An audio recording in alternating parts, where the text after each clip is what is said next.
ये नन्हे फूल ही एक दिन नया भारत बनाएंगे।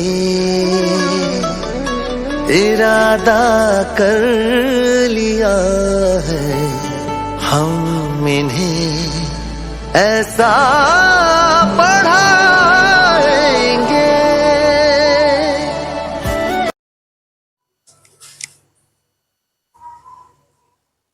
हेलो दोस्तों, वाजिद सर हिंदी वाला चैनल में आप लोगों का बहुत बहुत स्वागत है। आज हम आप सबके लिए लाए हैं पंचलाइट कहानी के प्रमुख पात्र गोधन का चरित्र चित्रण, जो कि परीक्षा की दृष्टि से बहुत ही महत्वपूर्ण है। गोधन का चरित्र चित्रण अर्थात कहें तो पंचलाइट सामान्य हिंदी एवं साहित्यिक हिंदी दोनों विद्यार्थियों के लिए हैं। तो आइए देर न करते हुए देखते हैं गोधन का चरित्र चित्रण। तो प्रश्न अगर पूछे कि पंचलाइट कहानी के आधार पर गोधन का चरित्र चित्रण कीजिए, तो भी हम यही लिखेंगे। या कहे कि पंचलाइट कहानी के आधार पर इसके प्रमुख पात्र का चरित्र चित्रण कीजिए, तो भी हम गोधन का चरित्र चित्रण लिखेंगे। या कहे कि पंचलाइट कहानी में कौन सा पात्र आपको प्रमुख लगा, उसके चारित्रिक विशेषताओं पर प्रकाश डालिए, तो भी हम गोधन का चरित्र चित्रण लिखेंगे। आइए सबसे पहला हम हेडिंग डालते हैं गोधन का चरित्र चित्रण। तो प्रस्तुत कहानी श्री फणीश्वरनाथ रेणु द्वारा लिखित है, जिसमें गोधन कहानी का प्रमुख पात्र है अर्थात नायक है।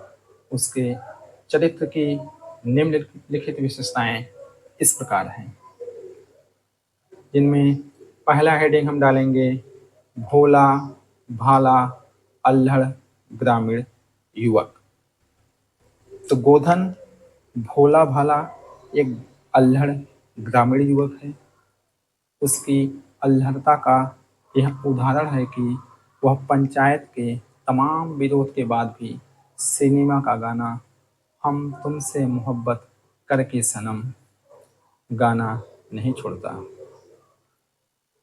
पंचायत सजा के रूप में उस पर 10 रुपए का जुर्माना और हुक्का पानी भी उसका बंद कर देता है। अगला हेडिंग है चतुर और होशियार। तो गोधन ग्रामीण होते हुए भी बहुत होशियार लड़का है। उसका प्रमाण यह है कि जब टोली के सामने पंचलाइट जलाने की समस्या उठ खड़ी होती है, तो वह बहुत ही सावधानी से मुनरी के कानों में यह बात डाल देता है, अर्थात उससे वह बता देता है कि वह जानता है पंचलाइट जलाना। मुनरी यह बात पंचों तक पहुंचा देती है। रेणु जी लिखते हैं कि उपस्थित जनसमूह में लोग कहते हैं बड़ा होशियार लड़का है, बिना स्प्रीट के ही पंचलाइट जलाएगा। लोगों का मैल दूर हो गया। लोग कहने लगे बड़ा काबिल लड़का है। इस प्रकार गोधन अपनी होशियारी और चतुराई से ग्रामीणों के हृदय में अपना स्थान फिर से बना लेता है। अगला हेडिंग हम डालेंगे मानी।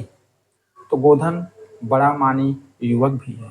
वह पंचायत के हुक्का पानी बंद किए जाने को वह अपना अपमान समझता है और पंचलाइट जलाने के लिए बुलाए जाने पर वह कहता है क्या कि पंचों का क्या भरोसा, कोई कल कब्जा बिगड़ गया तो मुझे ही दंड जुर्माना भरना पड़ेगा। पर मुनरी के कहने पर वह पंचलाइट जलाने के लिए तैयार हो जाता है। अगला हेडिंग हम लिखेंगे समाज के प्रतिष्ठा के प्रति संवेदनशील। तो गोधन, सॉरी यहाँ पे गोधन होगा, गोदान लिख दिए हैं। तो गोधन अपने समाज के महान प्रतिष्ठा के प्रति बहुत ही संवेदनशील है। पंचायत में उस पर 10 रुपए का जुर्माना किया, उसका हुक्का पानी भी बंद किया, किंतु जब बात उसके पंचायत के मान प्रतिष्ठा पर आती है तो अपने सारे अपमान को भुलाकर वह पंचलाइट जलाने के लिए तैयार हो जाता है।